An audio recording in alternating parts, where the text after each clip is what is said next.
പ്രേതാലയം പോലെ അടഞ്ഞുകിടക്കുന്ന രണ്ടു വീടുകൾ, ഭീതിയോടെ ജീവിക്കുന്ന നാട്ടുകാർ, മരണഭയം കാരണം പേടിച്ച് നാടുവിട്ട സ്ത്രീകൾ. സ്വന്തം നാട്ടിൽ ഭയത്തോടെ ജീവിക്കേണ്ട അവസ്ഥയെക്കുറിച്ച് ഒന്ന് ചിന്തിച്ചു നോക്കിക്കേ. നെന്മാറ പോത്തുണ്ടിയിലെ ജനങ്ങൾക്ക് ഉറക്കം നഷ്ടപ്പെട്ടിട്ട് 7 വർഷമായി. മനസ്സിൽ പകയുമായി നടന്ന ചെന്താമരയുടെ കൊലക്കത്തിക്ക് ഇരകളായത് 3 പേരാണ്. 6 വർഷത്തിനിടെ നടന്ന അരുംകൊലകളുടെ ചോരപ്പാടുകളും നാട്ടുകാരുടെ മനസ്സിനേറ്റ മുറിപ്പാടുകളും ഇപ്പോഴും മാഞ്ഞിട്ടില്ല. ഇനിയും കൊലപ്പെടുത്താനുള്ളവരുടെ പട്ടിക അയാളുടെ കൈവശമുണ്ട്. ചെന്താമര പുറത്തിറങ്ങിയാൽ ആ നാട് വീണ്ടും ചോരക്കളമാണ്. പോത്തുണ്ടി ഇരട്ടക്കൊലയിൽ പ്രതിക്കുള്ള ശിക്ഷ വിധിക്കാനിരിക്കെ പല ചോദ്യങ്ങളും ഉയരുന്നുണ്ട്. ചെന്താമരയ്ക്ക് കോടതി തൂക്കുകയർ വിധിക്കുമോ? വിശദമായി പരിശോധിക്കുകയാണ് പോലീസ് പെട്രോൾ. സ്വാഗതം.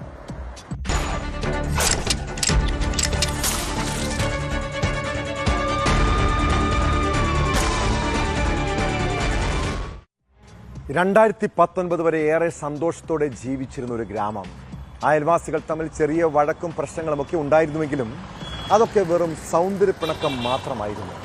പാലക്കാട് നെന്മാറയ്ക്ക് സമീപം പോത്തുണ്ടി എന്ന ഗ്രാമത്തെക്കുറിച്ച് ആദ്യമായി കേൾക്കുന്നത് 7 വർഷം മുൻപാണ്. സജിത എന്ന വീട്ടമ്മയെ അയൽവാസി കൊലപ്പെടുത്തിയ കേസ്. പിന്നീട് 2025 സജിതയുടെ ഭർത്താവ് സുധാകരനെയും ഭർത്തൃമാതാവ് ലക്ഷ്മിയെയും ചെന്താമര കൊലപ്പെടുത്തിയതോടെ പോത്തുണ്ടി പേടിപ്പെടുത്തുന്ന പ്രദേശമായി. ആ നാട്ടിലെ ജനങ്ങൾ ഇപ്പോൾ ഭീതിയോടെയാണ് ജീവിക്കുന്നത്. ഇനിയെങ്കിലും അവർക്ക് ഭയം കൂടാതെ അന്തിയുറങ്ങാൻ കഴിയണം. കേരളത്തെ നടുക്കിയ ഇരട്ട കൊലപാതകത്തിൽ പ്രതി ചെന്താമരയ്ക്ക് കോടതി എന്ത് ശിക്ഷയാകും വിധിക്കുക? ദിവസങ്ങളെണ്ണി കാത്തിരിക്കുകയാണ് ആ നാട്ടുകാർ. ചെന്താമര എന്ന നരാധമനുള്ള ശിക്ഷ വരുന്ന തിങ്കളാഴ്ച വിധിക്കും.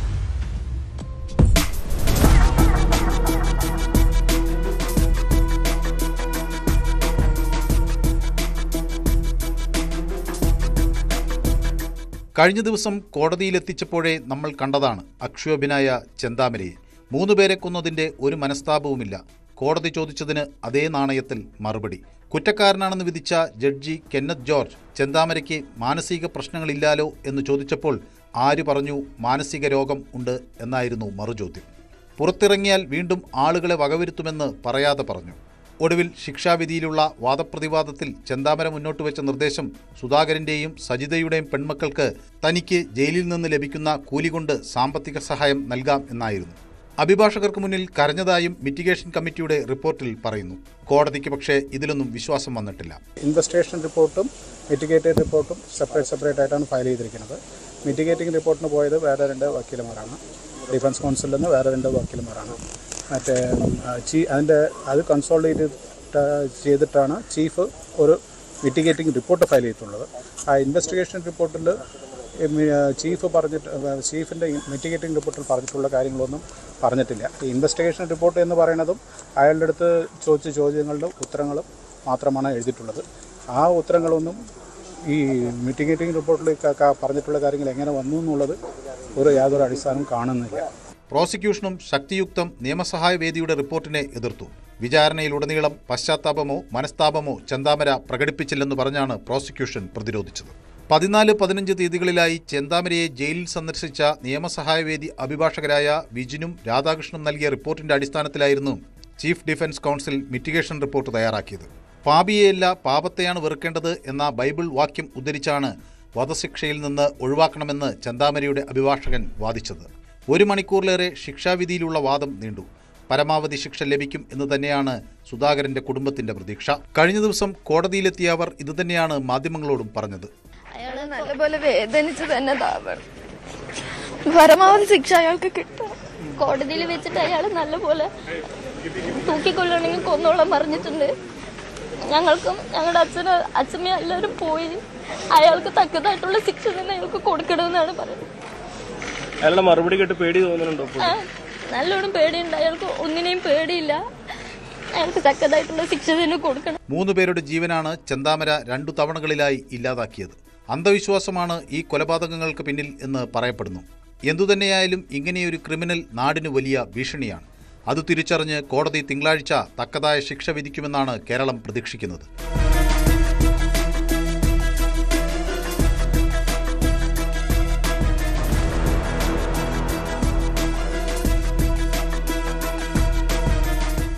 ന്യൂസ് 18 പാലക്കാട്. ക്ഷേത്ര നഗരമായ ധർമ്മസ്ഥലയിലും പരിസര പ്രദേശങ്ങളിലും 2 പതിറ്റാണ്ടിനെ നടന്ന ദുരൂഹമരണങ്ങളുടെയും കൂട്ട ശവസംസ്കാരങ്ങളുടെയും തിരോധാന കേസുകളുടെയും ചുരുളഴിയുമോ? ഇവിടെ കുഴിച്ചു മൂടിയ സത്യങ്ങൾ പുറത്തുവരുമോ? ധർമ്മസ്ഥല കേസിൽ SIT കോടതിയിൽ സമർപ്പിച്ച അന്തിമ റിപ്പോർട്ടിൽ രഹസ്യങ്ങൾ ഒളിഞ്ഞിരിക്കുന്നുണ്ടോ? 1 വർഷം നീണ്ട അന്വേഷണത്തിനൊടുവിലാണ് തലയോട്ടിയും അസ്ഥികളും ഉൾപ്പെടെ 7000 പേജുള്ള റിപ്പോർട്ട് ബെൽത്തങ്ങാടി കോടതിയിൽ സമർപ്പിച്ചത്. കേസിൽ കോടതി നിർദ്ദേശപ്രകാരമായിരുന്നു കർണാടക DGP ഉൾപ്പെട്ട പ്രത്യേക അന്വേഷണ സംഘത്തെ സർക്കാർ അന്വേഷണത്തിനായി രൂപീകരിച്ചത്.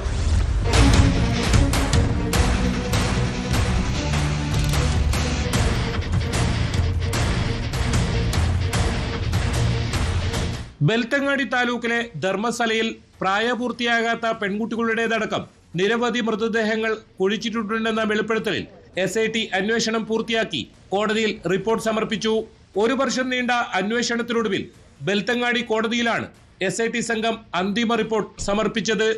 12 ഫയലുകൾ അടങ്ങുന്ന 7000-ലധികം പേജുള്ള റിപ്പോർട്ടാണ് സമർപ്പിച്ചത്. ഇതിനോടൊപ്പം വീഡിയോ മൊഴിയോടുകൂടിയ ഹാർഡ് ഡിസ്കും കോടതിയിൽ സമർപ്പിച്ചു.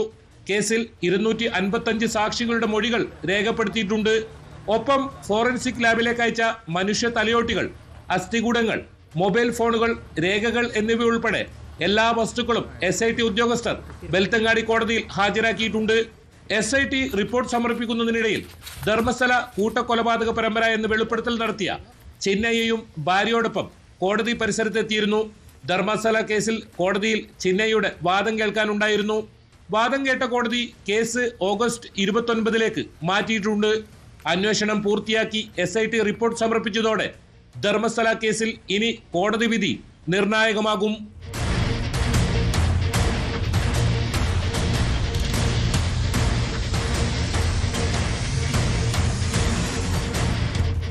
KB Baiju, news 18, Dharmasthala. മനുഷ്യന്റെ അസ്ഥികൂടമോ അസ്വാഭാവികമായ രീതിയിൽ ഒരു മൃതദേഹമോ കണ്ടാൽ ചിലപ്പോൾ പേടി തോന്നാറില്ലേ? അത് തലയില്ലാത്ത മൃതദേഹമാണെങ്കിലോ സ്വാഭാവികമായും ചില സംശയങ്ങൾ ഉണ്ടാകും. കാസർഗോഡ് കടപ്പുറത്ത് തലയില്ലാത്ത നിലയിൽ മൃതദേഹം കണ്ടെത്തിയതിൽ ദുരൂഹത സംശയിച്ചതാണ്. എന്നാൽ അത് പോസ്റ്റ്മോർട്ടം ചെയ്ത മൃതദേഹമാണെന്ന് പോലീസിന്റെ അന്വേഷണത്തിൽ കണ്ടെത്തി. മൃതദേഹത്തിൽ ഉണ്ടായിരുന്ന മുറിവുകൾ നേരത്തെ പോസ്റ്റ്മോർട്ടം നടത്തിയതിൻ്റെതാണെന്ന് പോലീസ് വ്യക്തമാക്കുന്നു. എന്നാൽ ഇത് ആരുടെ മൃതദേഹമാണെന്ന് കണ്ടെത്താൻ കഴിഞ്ഞിട്ടില്ല.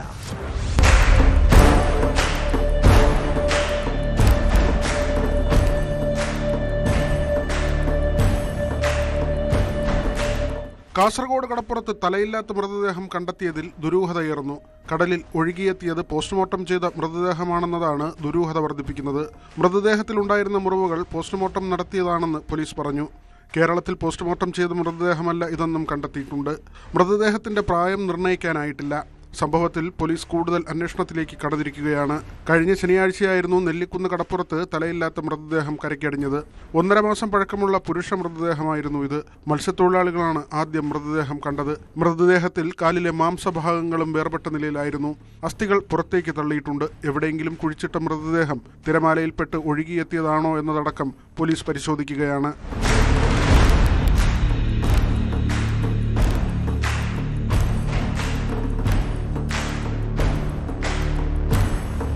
ന്യൂസ് 18 കാസർഗോഡ്. സുഹൃത്തുക്കളുടെ നഗ്നദൃശ്യം സമൂഹ മാധ്യമങ്ങളിൽ പ്രചരിപ്പിച്ച കേസിലെ പ്രതി തൊപ്പിക്കായി ഇരുട്ടിൽ തപ്പുകയാണ് പോലീസ്. അതിനിടെ നിഹാലിനെ കണ്ടെത്തുന്നതിന്റെ ഭാഗമായി അന്വേഷണ സംഘം ലുക്കൌട്ട് സർക്കുലർ പുറത്തിറക്കി. തൊപ്പി വിദേശത്തേക്ക് കടക്കാൻ സാധ്യതയുണ്ടെന്ന വിവരത്തെ തുടർന്നാണ് നടപടി. തൊപ്പിയുടെ പാസ്പോർട്ട് വിശദാംശങ്ങൾ കഴിഞ്ഞ ദിവസം പോലീസ് ശേഖരിച്ചിരുന്നു. ചോദ്യം ചെയ്യലിന് ഹാജരാകാൻ നോട്ടീസ് നൽകിയപ്പോൾ ആരോഗ്യ പ്രശ്നങ്ങളുണ്ടെന്ന് മറുപടി നൽകിയ ശേഷമാണ് തൊപ്പി ഒളിവിൽ പോയത്.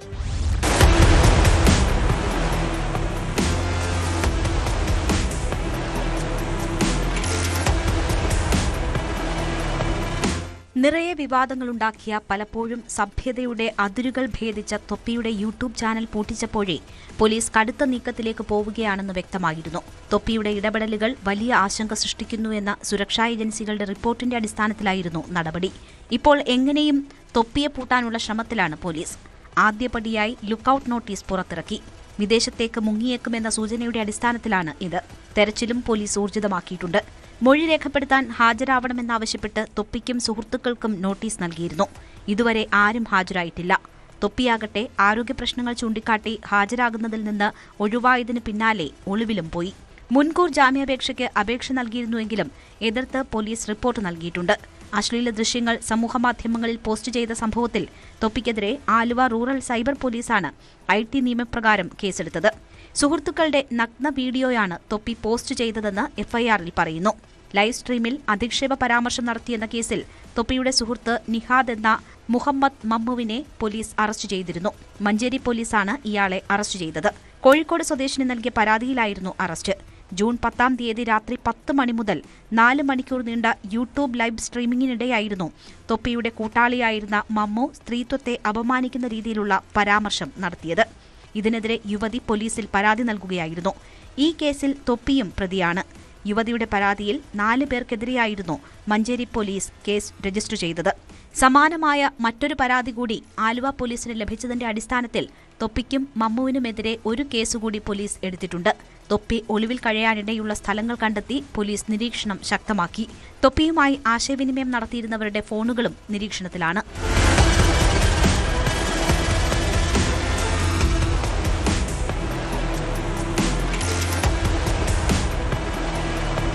ന്യൂസ് 18 കൊച്ചി. തൃശൂർ നഗരത്തിന് വിളിപ്പാടകലെയാണ് പാലിയക്കര. 24 മണിക്കൂറും നൂറുകണക്കിന് വാഹനങ്ങൾ കടന്നുപോകുന്ന സ്ഥലം. ഇവിടെ മദ്യപിച്ചുകൊണ്ടിരിക്കെ 2 പേർ തമ്മിൽ തല്ലുകൂടുന്നു.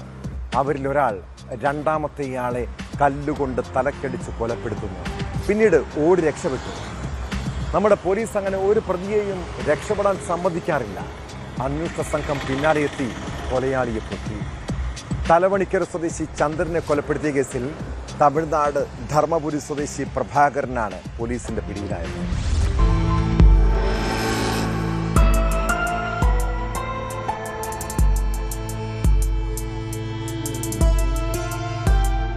ചൊവ്വാഴ്ച രാവിലെയാണ് പാലിയേക്കര മേൽപ്പാലത്തിന്റെ തൂണിൽ ചാരിയിരിക്കുന്ന നിലയിൽ ചന്ദ്രന്റെ മൃതദേഹം കണ്ടെത്തിയത്. തുടർന്ന് പോലീസ് നടത്തിയ ഊർജിതമായ അന്വേഷണത്തിലാണ് കൊലപാതകത്തിന്റെ ചുരുളഴിഞ്ഞത്. കേസിലെ പ്രതിയായ തമിഴ്നാട് ധർമ്മപുരി പെണ്ണകരം അഗ്രഹാരം സ്വദേശി ചിന്നപ്പെരുമാൾ പ്രഭാകരനെ പോലീസ് അറസ്റ്റ് ചെയ്തു. ചന്ദ്രനും പ്രതിയായ പ്രഭാകരനും ഒരുമിച്ച് മദ്യപിക്കുന്നതിനിടെ ഉണ്ടായ തർക്കമാണ് കൊലപാതകത്തിൽ കലാശിച്ചതെന്ന് പോലീസ് പറഞ്ഞു. തർക്കത്തിനിടെ പ്രഭാകരൻ കരിങ്കല്ലുകൊണ്ട് ചന്ദ്രന്റെ തലയ്ക്കിടിക്കുകയായിരുന്നു. തലയ്ക്കേറ്റ ആഴത്തിലുള്ള മുറിവിൽ നിന്ന് രക്തം വാർന്നാണ് ചന്ദ്രൻ മരിച്ചതെന്ന് പോലീസ് അന്വേഷണത്തിൽ കണ്ടെത്തി. അറസ്റ്റിലായ പ്രഭാകരനെ വിശദമായി ചോദ്യം ചെയ്തു വരികയാണ്. കൊലപാതകത്തിന് പിന്നിൽ മറ്റെന്തെങ്കിലും കാരണങ്ങളോ കൂടുതൽ ആളുകളുടെ പങ്കാളിത്തമോ ഉണ്ടോ എന്നതും പോലീസ് പരിശോധിക്കുന്നു.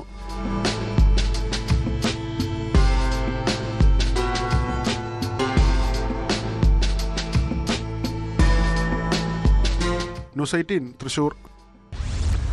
നാടിന്റെ കാവൽക്കാരാണ് കാക്കിയിട്ട പോലീസുകാർ. അവരുടെ അതിക്രമം കാണിക്കുന്ന ഒരു കാരണവശാലും വെറുതെ വിടാൻ പാടില്ല. നെയ്യാറ്റിൻകരയിലുണ്ടായ ഒരു അതിക്രമത്തെക്കുറിച്ചാണ് പറഞ്ഞു വരുന്നത്.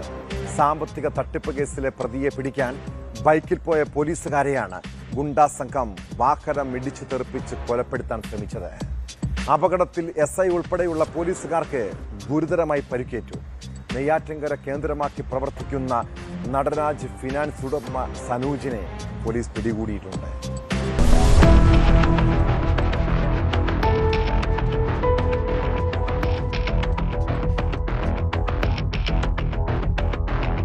നെയ്യാറ്റിൻകര സ്റ്റേഷനിലെ SI അക്ഷയ് കുമാർ, പോലീസുകാരായ ആന്റണി, നിതിൻ എന്നിവരാണ് 2 ബൈക്കുകളിലായി പ്രതിയെ പിടിക്കാനെത്തിയത്. മാറനല്ലൂർ വണ്ടൂരിന് സമീപം തേവരക്കോട് അംബേദ്കർ കോളനിക്ക് സമീപത്തെത്തിയപ്പോൾ ഇവരുടെ ബൈക്കിന് നേരെ വാഹനം ഇടിച്ചു കയറ്റുകയായിരുന്നു. 3 പോലീസുകാർക്കും ഗുരുതരമായി പരിക്കേറ്റു.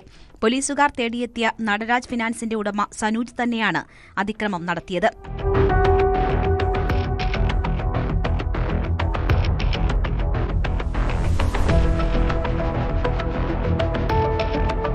സ്വർണ്ണപ്പണയ തട്ടിപ്പുമായി ബന്ധപ്പെട്ട് സനൂജിനെതിരെ 4 കേസുകൾ നിലവിലുണ്ട്.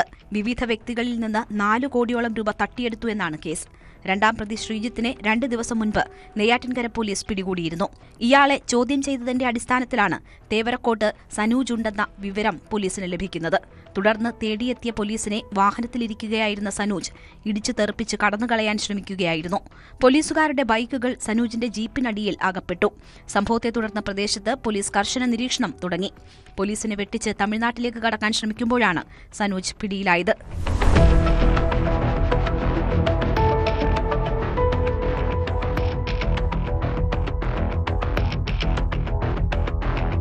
ന്യൂസ് 18 നെയ്യാറ്റിൻകര. തെക്കൻ കേരളത്തിലെ പ്രധാന വിനോദസഞ്ചാര കേന്ദ്രങ്ങളിലൊന്നാണ് വർക്കല. വിദേശികളും സ്വദേശികളുമായി അത്രമാത്രം സഞ്ചാരികളാണ് ഈ കടൽ തീര ഉല്ലാസ കേന്ദ്രത്തിലെത്തുന്നത്.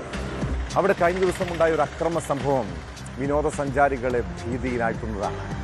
രാത്രി ബ്ലൂടൂത്ത് സ്പീക്കറിൽ പാട്ടുവെച്ച് നടന്നുപോയ തമിഴ്നാട് സ്വദേശിക്ക് കുത്തേറ്റ കേസ്. സംഭവത്തിൽ 3 പേർ അറസ്റ്റിലായി. മുഖ്യപ്രതി വർക്കല സ്വദേശി മുഹമ്മദ് അലിയെ സംഭവസ്ഥലത്ത് കൊണ്ടുവന്ന് പോലീസ് തെളിവെടുപ്പ് നടത്തി.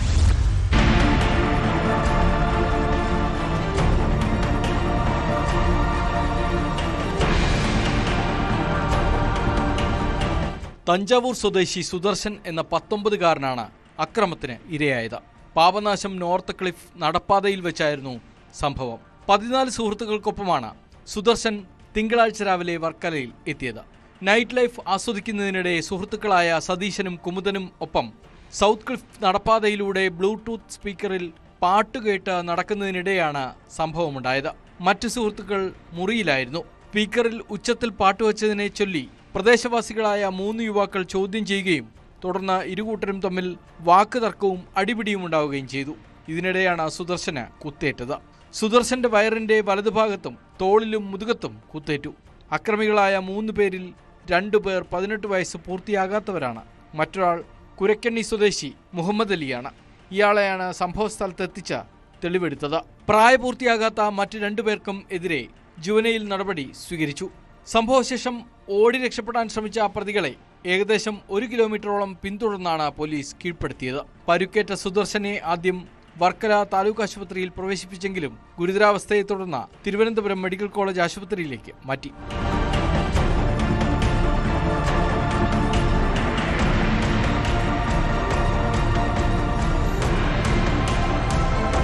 ന്യൂസ് 18 വർക്കല. കഴിഞ്ഞ ഒരാഴ്ചയായി പാലക്കാട് വാണിയംകുളത്തുകാർ വലിയ ആശങ്കയിലായിരുന്നു. ഇവിടെ പനയൂർ എന്ന പ്രദേശത്തെ 3-അംഗ കുടുംബത്തെ ഒരു രാത്രി വെളുത്തപ്പോൾ കാണാതായ സംഭവം പല സംശയങ്ങളിലേക്കും വിരൽ ചൂണ്ടി. ബന്ധുവീടുകളിൽ ഉൾപ്പെടെ നാടെങ്ങും അന്വേഷിച്ചിട്ടും ഒരു തുമ്പും കിട്ടിയില്ല. ഒടുവിൽ 7-ാം ദിവസം ഇവരെ കണ്ടെത്തി. അങ്ങ് കർണാടകയിലെ ചാമരാജ് നഗറിൽ വീട് വാടകയ്ക്കെടുത്ത് താമസിക്കുകയായിരുന്നു. ഇവർ ഷൊർണൂരിൽ നിന്ന് പോയ പിക്കപ്പ് ലോറി പിന്തുടർന്ന് നടത്തിയ അന്വേഷണമാണ് ചാമരാജ് നഗറിലെത്തിയത്. സാമ്പത്തിക പ്രതിസന്ധിയും ബാധ്യതകളും കാരണം നാടുവിട്ടെന്നാണ് വിവരം.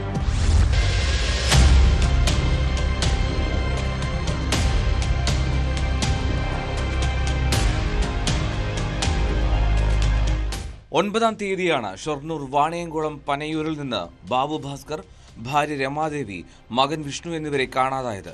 വിവരമറിഞ്ഞപ്പോൾ തന്നെ അന്വേഷണം തുടങ്ങിയിരുന്നു. 2 സംഘങ്ങളായി തിരിഞ്ഞാണ് പോലീസ് നാട്ടിലും ബന്ധുവീടുകളിലും ഇവരെ കണ്ടെത്താൻ ശ്രമം നടത്തിയത്. സ്വന്തം പിക്കപ്പിലായിരുന്നു യാത്ര.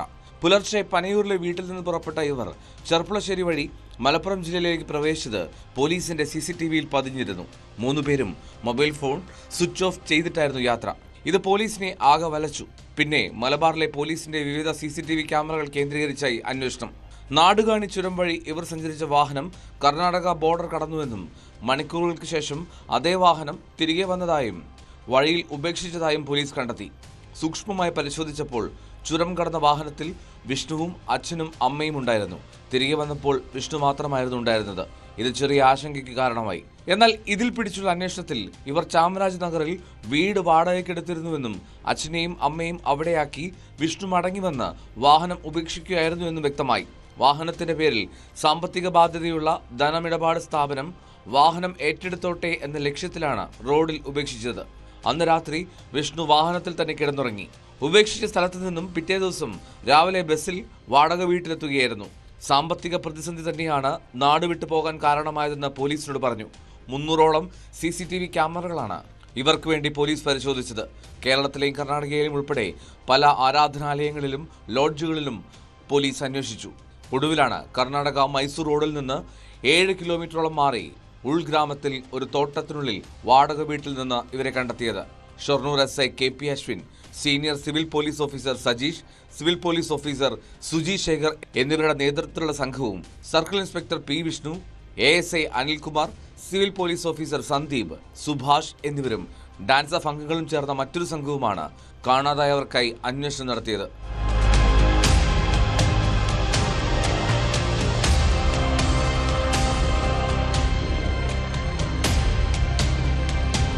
ന്യൂസ് 18 ഷൊർണൂർ.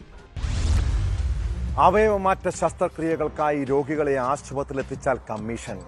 കരൾ മാറ്റിവെക്കൽ ശസ്ത്രക്രിയയ്ക്ക് 1 ലക്ഷം രൂപയും വൃക്ക മാറ്റിവെക്കലിന് 50,000 രൂപയും ലഭിക്കും. മറ്റ് ശസ്ത്രക്രിയകൾക്ക് 10% വരെയും കമ്മീഷൻ വാഗ്ദാനം. വ്യാജരേഖകൾ ചമച്ച് അവയവക്കടത്ത് നടത്തിയ കേസിലെ മുഖ്യപ്രതിയുമായി കൊച്ചിയിലെ സ്വകാര്യ ആശുപത്രി ഉണ്ടാക്കിയ കരാറാണിത്. കൊച്ചി കേന്ദ്രീകരിച്ച് അവയവക്കടത്ത് നടത്തിയ കേസ് അന്വേഷിക്കുന്ന EDയാണ് ഇത് സംബന്ധിച്ച രേഖകൾ പുറത്തുവിട്ടത്. അവയവ കച്ചവട കേസിൽ നിർണായക തെളിവുകളാണ് അന്വേഷണ സംഘത്തിന് ലഭിച്ചത്.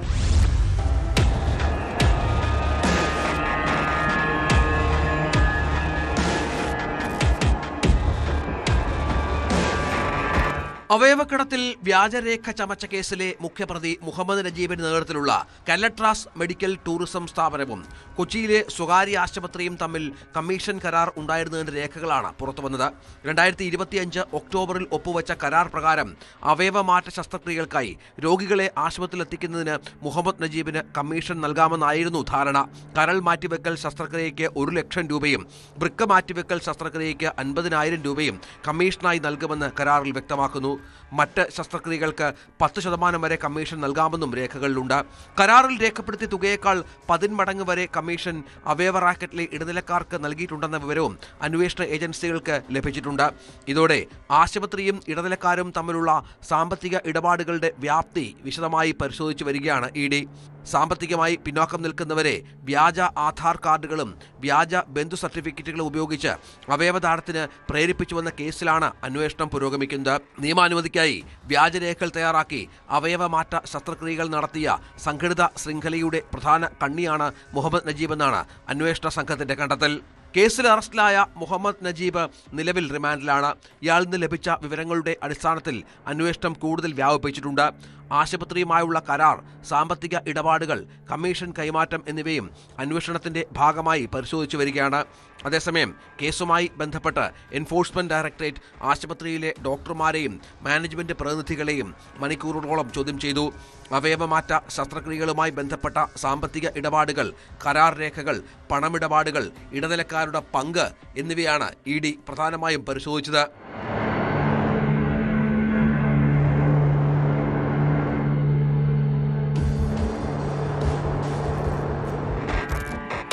ന്യൂസ് 18 കൊച്ചി. കുറ്റകൃത്യങ്ങളുടെ മറ്റു ചില വാർത്തകൾ ചുരുക്കത്തിൽ. കണ്ണൂരിൽ ട്രെയിനിൽ നിന്നും യാത്രക്കാരന്റെ മൊബൈൽ ഫോൺ തട്ടിയെടുത്ത് ഇറങ്ങിയോടിയ യുവാവ് പിടിയിൽ. മാടായി സ്വദേശി വിജു ആണ് കുടുങ്ങിയത്. ഫോൺ ലൊക്കേഷൻ കേന്ദ്രീകരിച്ച് നടത്തിയ അന്വേഷണത്തിലാണ് കുപ്രസിദ്ധ മോഷ്ടാവ് കൂടിയായ വിജു പിടിയിലായത്. കാസർഗോഡ് സ്വദേശിയുടെ ഫോൺ വീണ്ടെടുത്ത് നൽകി. ഓപ്പറേഷൻ തൂഫാന്റെ ഭാഗമായുള്ള പരിശോധനയിൽ ഷൊർണൂർ റെയിൽവേ സ്റ്റേഷനിൽ ഉപേക്ഷിക്കപ്പെട്ട നിലയിൽ 10 കിലോ കഞ്ചാവ് പിടികൂടി. പ്ലാറ്റ്ഫോമുകളിലും ട്രെയിനുകളിലും പോലീസ് സംഘം നടത്തിയ പരിശോധനയ്ക്കിടെ കണ്ടെത്തിയ ബാഗിലാണ് കഞ്ചാവ് ഉണ്ടായിരുന്നത്. ഓപ്പറേഷൻ തൂഫാൻ പരിശോധന കണ്ട് ബാഗ് ഉപേക്ഷിച്ച് പോവുകയായിരുന്നു എന്നാണ് പോലീസിന്റെ നിഗമനം. 14 ഗ്രാം MDMA-യുമായി ബംഗളൂരുവിൽ നിന്നും എത്തിയ നീണ്ടകര സ്വദേശി ഗിരീഷ് ഹരിലാൽ പോലീസ് പിടിയിൽ. ബംഗളൂരുവിൽ നിന്നും ട്രെയിനിൽ ചെങ്ങന്നൂരിലിറങ്ങി തുടർന്ന് ബസ്സിൽ കൊല്ലത്തേക്കുള്ള യാത്രക്കിടയിലാണ് പോലീസ് ഗിരീഷിനെ പിടികൂടിയത്. ദീർഘകാലമായി ഗിരീഷ് മയക്കുമരുന്നിന്റെ കാരിയറാണെന്ന് പോലീസ് പറഞ്ഞു. പാലക്കാട് വടക്കഞ്ചേരിയിൽ സ്വകാര്യ ബസ് കണ്ടക്ടർക്ക് മർദ്ദനം.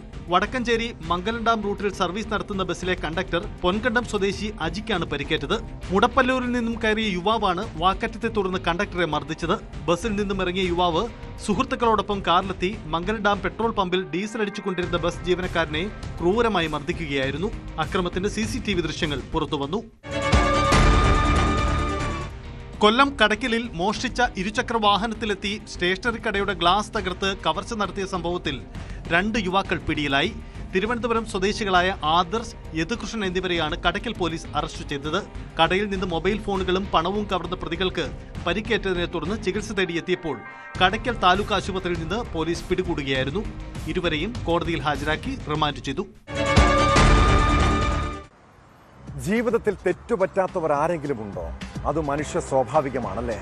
വീഴ്ചകൾ ആർക്കും സംഭവിക്കാം.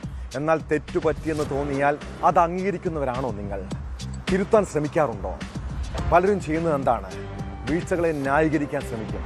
സ്വന്തം തെറ്റുകൾ തിരിച്ചറിഞ്ഞിട്ടും അത് അംഗീകരിക്കാൻ തയ്യാറാകാത്തത് ഒരു മാനസികാവസ്ഥയാണ്. നമ്മുടെ ഈഗോയും അഹങ്കാരവുമാണ് പലരെയും ഒരു തുറന്നുപറച്ചിലിന് സമ്മതിക്കാത്തത്.